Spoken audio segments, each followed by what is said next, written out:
United South Africans in solidarity with the vendors.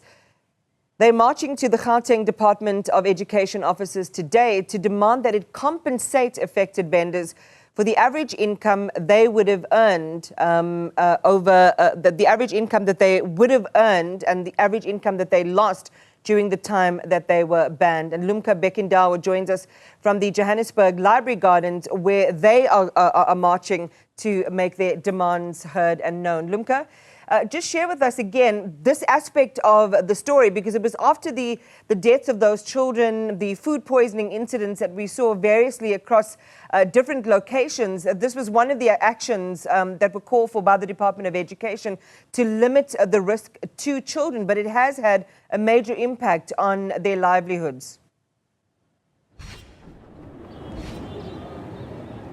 A very good morning to you, Imanda, and the viewers at home. We are here at the Johannesburg Library Gardens, where the street vendors are preparing for their march to the offices of the Department of Education here in Gauteng, where they will demand that all the street vendors that are currently suspended from selling in schools next year are allowed to go back in schools and continue selling. But now let's quickly bring in Musa Mbewe, who is one of the organizers of this march. Musa, thank you so much for your time. What are the demands that you want the Department of Education to do?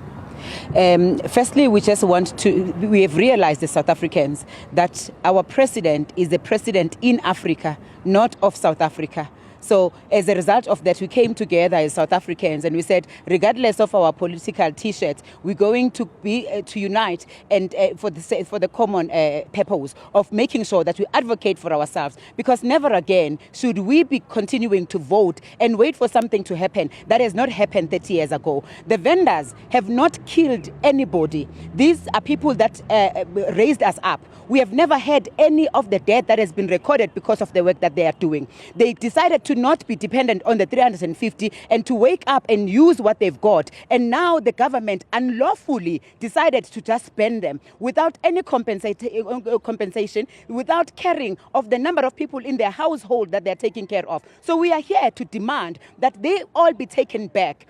Every transaction and process that needs to be done into making sure that they comply, the very same government is supposed to make sure, because if we are talking of township economy, which should belong to the people of our township, these vendors are people of our township. They should be the beneficiaries of that. And because they already have been doing this, it is easy for the government that is caring to make sure that they empower these ones, because they already have the know-how. They just need to be equipped. They now want all the documentation from the monies that they do not have. They're supposed to move from one office to the other. We demand that the department make sure that all the municipality and all the departments that are required for them to comply are put in one space closer to where they are and help them. The documents that are written for them are in the language that they won't even understand because it's complicated. Not all of our mothers have been to school. Not all of them will be able to do that. Some of them are already complying, but the very same government is not standardizing. They go back and say, here are our documents. We have done everything that has been required for us to do, and the school will say the department has not communicated,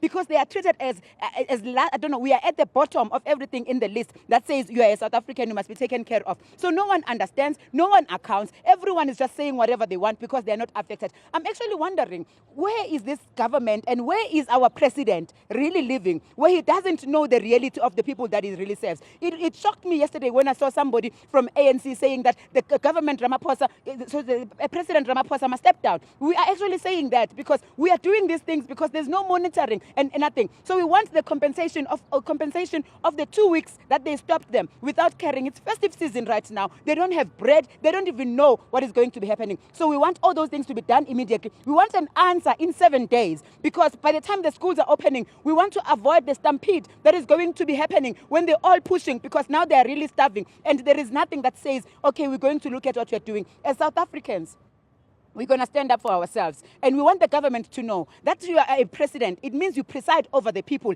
Those are not the people that you have, it's not a vision that you have given to yourself. But these are people that came, and you must take our mandate to the people or to whoever it is. You don't come to us and tell us what you think all by yourself. We are tired of everything that has been happening. These vendors are our mothers. These vendors are business people, and they should be treated like such with respect and love. And we demand the answer as soon as in yesterday. All right, Musa, do you think all these street vendors have registered their businesses? They did not register because it has been happening. They've been serving like this all along. But the registration came because of the people, the children who were dying, and the people who are known or notorious of selling poison are still operating. Unfortunately so, because ours cannot fight and they are there.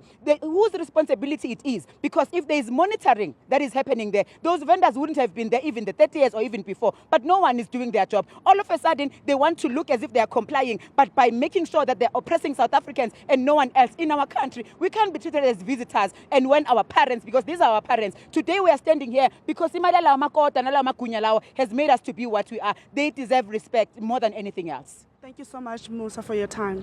Iman, that's Musa, one of the organizers of this march. We are still waiting for other street vendors that are going to come here. Maybe in the next hour we'll have more update on that. But for now, back to you in studio, Iman.